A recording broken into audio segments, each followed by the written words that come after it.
जय श्री महाकाल। आप सभी मित्रों का, बंधुओं का बहुत बहुत स्वागत है आपके अपने YouTube चैनल महाकाल तंत्र ज्योतिष पर। मैं आपका मित्र रोहित तिवारी आज आपके साथ पुनः उपस्थित हूँ। अलग अलग विषयों की खोज को लेकर आज मैं फिर आपके सामने एक बहुत अच्छा विषय लेकर उपस्थित हुआ हूँ और उस पर हम चर्चा करेंगे। परंतु उससे पहले अगर आप मेरे चैनल पर नए हैं, मेरे इस वीडियो को देख रहे हैं, तो कृपया मेरे चैनल को सब्सक्राइब करें, लाइक करें और शेयर करें और बेल आइकन को दबाइए, जिससे मेरे आने वाले अगले वीडियो का नोटिफिकेशन आपको प्राप्त हो सके। तो चलिए हम शुरुआत करते हैं, विषय की बात करते हैं विषय पर।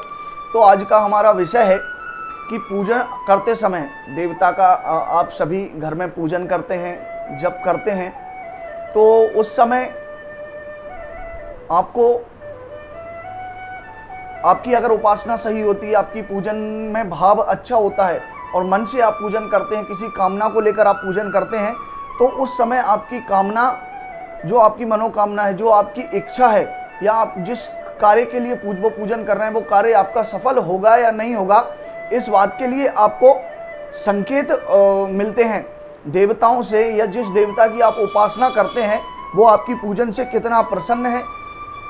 क्या आपकी मनोकामना पूरी होगी, आपको सफलता मिलेगी इस अनुष्ठान के क्रम में। तो इस प्रकार से आपको संकेत जो है प्राप्त होते रहते हैं।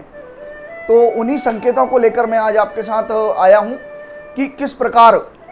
मंत्र व अनुष्ठान सिद्धि के लक्षण पूजन के क्रम के बीच में हमें दिखाई देते हैं। तो चलिए हम उन्हीं पर बात करते हैं। तो सबसे पहले हम बात करते हैं कि सबसे प्रथम लक्षण क्या है। सबसे प्रथम लक्षण ये है कि अगर पूजन करते समय देवता के ऊपर जो हम माला चढ़ाते हैं, पुष्प माला चढ़ाते हैं, पुष्प का श्रृंगार करते हैं, और पूजन अनुष्ठान के क्रम में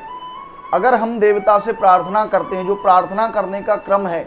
अपनी कामना की पूर्ति के लिए, कामना को सफल होने के लिए, अनुष्ठान की सिद्धि के लिए, जब हम उनसे प्रार्थना करते हैं और प्रार्थना के समय पुष्पमाला का खिसकना, पुष्प का खिसकना मंत्र की और अनुष्ठान की सिद्धि का लक्षण है। अगर आपके साथ ऐसा होता है तो इस बात को आप समझ जाइए कि ईश्वरीय कृपा आपके ऊपर होने वाली है। जिस कामना के लिए आपने अनुष्ठान किया है वह कामना निश्चित रूप से आपकी पूरी होगी और अनुष्ठान आपका सफल होगा। अब इसी क्रम में मैं आपको एक उदाहरण देता हूं। भगवती रुक्मणी ने जब भगवान श्री कृष्ण को प्राप्त करने के लिए भगवती की पूजन की, तो उस समय भी उन्हें ऐसे ही लक्षण दिखाई दिए थे। एक और उदाहरण, जब भगवती सीता जी ने अपनी कुलदेवी के यहाँ जब वो पूजन कर रही थी और उसी समय भगवान राम भी वहाँ वाटिका में थे, पुष्प का चयन कर रहे थे, और उसी समय भगवती गौरी पूजन के लिए गई हुई थी वहाँ पर, और उन्होंने पहले भगवान को देखा और वर के रूप में उन्हें मांग लिया। तो उस समय भी इसी प्रकार के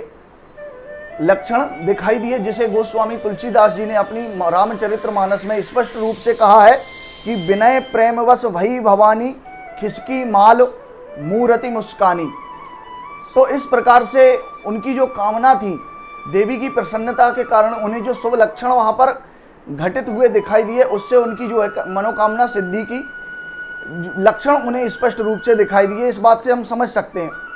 वर्तमान में भी देवता की प्रार्थना करते समय अगर ऐसे ही लक्षण हो, ऐसी बात अगर ऐसे लक्षण आपको दिखाई दें, तो समझ लेना चाहिए कि आपका अनुष्ठान जो है सफल हुआ, सिद्ध हुआ और आपको दैवी कृपा प्राप्त होगी। अब दूसरा है कि कई बार ऐसा होता है कि पूजन करते समय अगर मंडल पर या पूजन के स्थान पर देवता के पास रखा कोई भी पत्र है, जैसे पान है और फल हैं, अगर वो स्वतः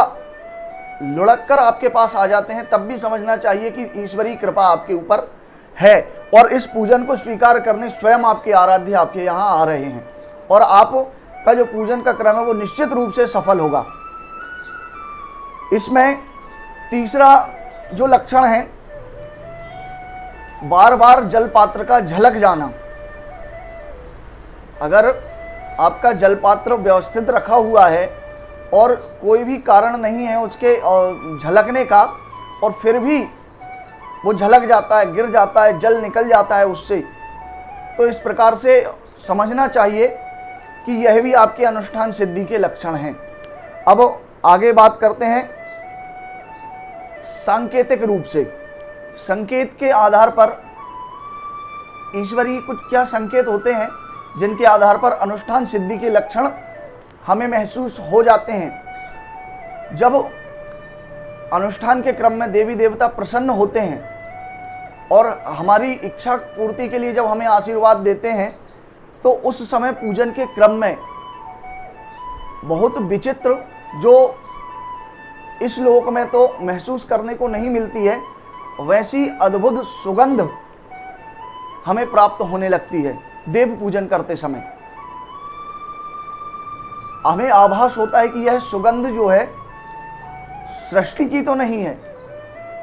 मानव सृष्टि की यह सुगंध नहीं है, बहुत अद्भुत विचित्र और मन को मोहने वाली सुगंध आने लग जाती है। फिर संकेत के तौर पर जप करते समय जब आप आंख बंद करते हैं और आंख बंद करके उस देवता का नाम मंत्र का जप करते हैं, तो उस समय मंत्र का चमकते हुए दिखाई देना, यह भी मंत्र सिद्धि के लक्षण हैं, अनुष्ठान सिद्धि के लक्षण हैं। उसके बाद योग निद्रा, जप करते समय आप अपनी योग निद्रा में चले जाते हैं। योग निद्रा में आपको जो है आभास होता है किसी के अपने करीब होने का और